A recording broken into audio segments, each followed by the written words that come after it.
Dans le bois de Boulogne, elle dévoile seulement le haut de son toit. Pas plus de grand démasque la villa Windsor. Impossible pour les promeneurs ou les plus curieux, souvent hissés sur la pointe des pieds aux 4 routes du champ d'entraînement, de découvrir cet hôtel particulier mythique, chargé d'histoire.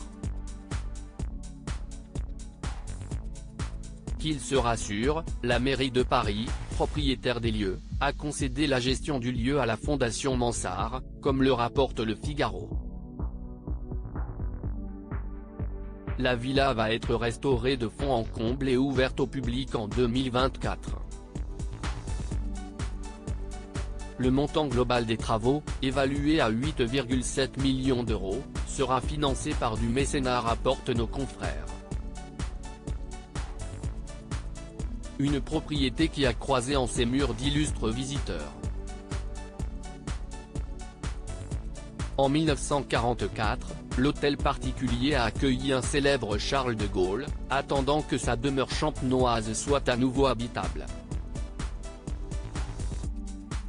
Puis s'y est autour d'Édouard VIII et de Wallis Simpson, le couple sulfureux de la couronne britannique, d'investir les lieux. Entre 1952 et 1986, le duc et la duchesse de Windsor y couleront des jours heureux. Une vie oisive faite de mondanité, à des kilomètres des Windsor. La reine Elisabeth II et son fils Charles, leur rendront visite.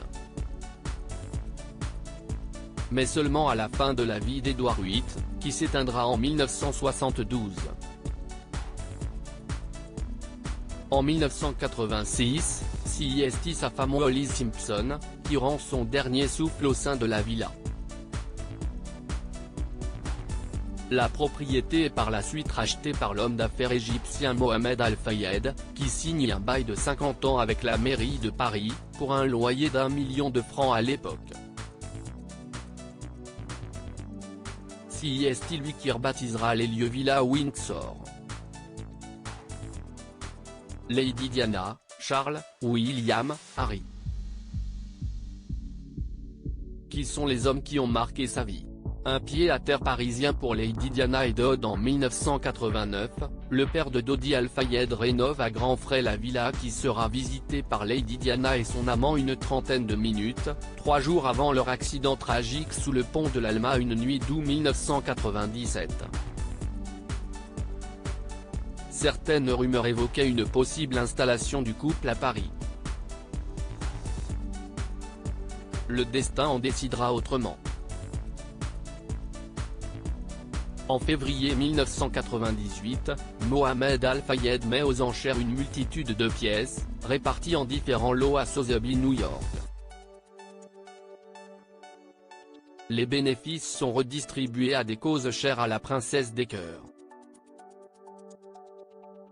Une villa qui, si elle a été vidée, doit encore contenir quelques secrets. Si les murs pouvaient parler. Crédit photo, JLPPA.